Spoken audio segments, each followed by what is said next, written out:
ég meina kæristan mín, hún vinur minn sko, alveg eini munurinn á henni og bestu strákavinur mínum að ég hef ekki kynhneigð í að setja í þá. Nei, veist, aldrei. Nei, mér finnst kallmenn bara ekki sexy sko. Nei. En mikið væri lífmanns gott ef maður, hvað lífið var auðvelt ef maður geti farið og böðlað eitt buddy sko.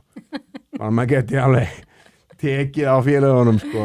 Það væri hann einfalda margt. Ég það samt. Kannski ekki ef maður býr í Sádi-Arabíu en ef maður býr á Íslandi þá þú veist að við erum svo sammála allt sko. Og stelpur alveg af graðar og strákar á annan hátt samt. Já. Sko svona já, þannig að þú veist að þú veist að sko hlutirnir skilningurinn á að fatta hvað rýðing og hvað að njóta ásta það mjög skýrt hjá strákum. Já. Skilur þú veist og sko vinimann sem í Hommeri sko, þeir það bara þeir fara eitthvað til Berlín og týna hverjum öðrum í einhverju darkrúmi og maður bara what the fuck sko. Það ekkert stress Nei. Að bara að sé búið að tala allt og svona allir sé svona þannig að þess vegna segi ég að væri einfaldara sko. Já, ég hef oft hugsað að þú veist að væri örugglega einfaldara að búa með konu heldur en kalli en svo hugsa ég nei við varum alltaf báðar á túr. Já, þetta bara góða punktur. Nú á ég vinkonu sem að bara í konum, sko.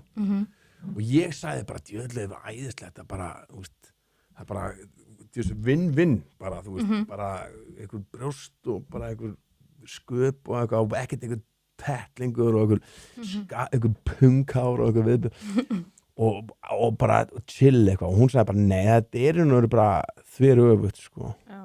Sagði hún sko nú tala hún bara út frá sinni persónulega reynslu en hún sagði sko að þú veist það oft allavega með stráka allavega eins og ég þekki til að svona nennum ekkit endilega vesni, við viljum bara þú veist eitthvað svona þegar eitthvað drama fyrir á stað þá svona ok, já svona bara við nennum þess ekki skilju en hún var að segja sko bara að þegar hún fyrir á stað og kærastan fyrir á stað þá bara þetta bara dang, bara einhver hormóna geðveiki og svo springur þetta bara eitthvað í staðin fyrir að svona kannski meira allavega svona minni reynslu með gaura það svona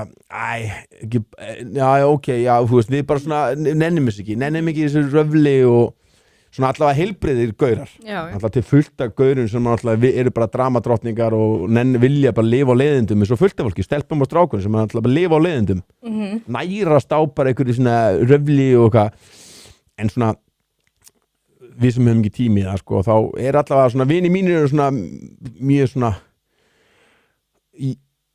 ég myndi halda að vera með þægilegt ef við værum allir ramsamkynniðir og værum bara búið einhverju rap homma kommunum